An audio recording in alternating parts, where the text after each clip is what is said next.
होते आणि त्यांचं निलंबन करण्यात आलंय, त्यांच्यावरती पक्षाने कारवाई केलेली आहे। त्यांनी विजय घाटगे यांच्यावरती हल्ला केला होता, मारहाण करण्यात आली होती, त्याचे अनेक व्हिडिओ सुद्धा आपण पाहिले होते आणि त्यानंतर विजय घाटगे तेव्हापासून रुग्णालयात उपचार घेत होते। आता ही दृश्य आपण रुग्णालयातून थेट लाईव्ह बघतोय। विजय घाटगे मुंबईकडे रवाना होणार असल्याचं कळतंय आणि ते अजित पवारांची भेटही घेणार आहे। नेमकं या भेटीत ते काय बोलतायत, काय मागणी करतायत पाहावं लागणार आहे। अजित पवारांनी खरं तर कडक पवित्रा घेतला होता, त्यांनी सूरज चव्हाण यांचं निलंबन केलं होतं। अशा सगळ्या कृत्यांना आपल्या पक्षात थारा नाही असं ते म्हणाले होते आणि आक्रमकपणे त्यांनी थेट निलंबन केलं, राजीनामा मागितला गेला होता।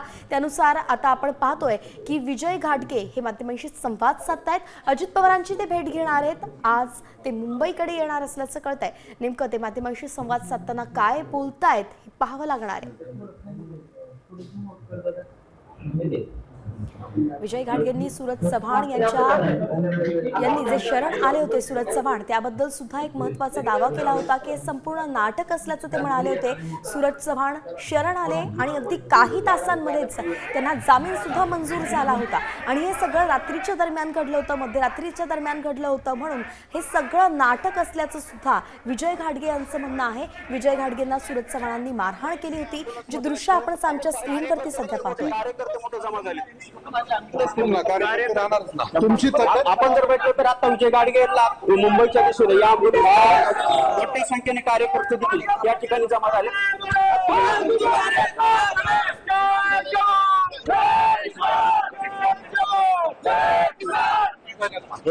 माझ्यावर अन्याय झाला,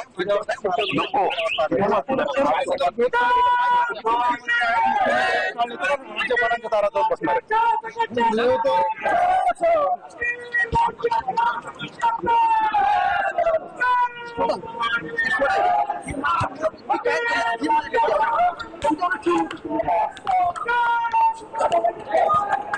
आपण जर बघितलं तर विजयकुमार घाटगे हे आता उपमुख्यमंत्री अजित पवारांना भेटण्यासाठी निघालेले आहेत। मुंबईच्या दिशेनेच ते सध्या लातूरच्या रुग्णालयातून निघालेले आहेत। कार्यकर्त्यांनी देखील मोठी गर्दी केलेली आहे।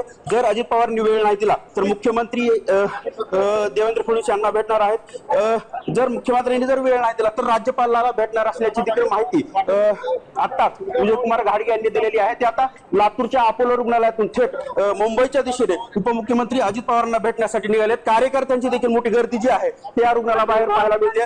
ते आता तुळजापूर तुळजाभवानीचे दर्शन घेऊन मुंबईच्या दिशेने रवाना होताना पाहायला मिळतात। मोठ्या संख्येने कार्यकर्ते जे आहेत ते कार्यकर्ते देखील या रुग्णालयाच्या बाहेर गर्दी करून पाहायला मिळतात।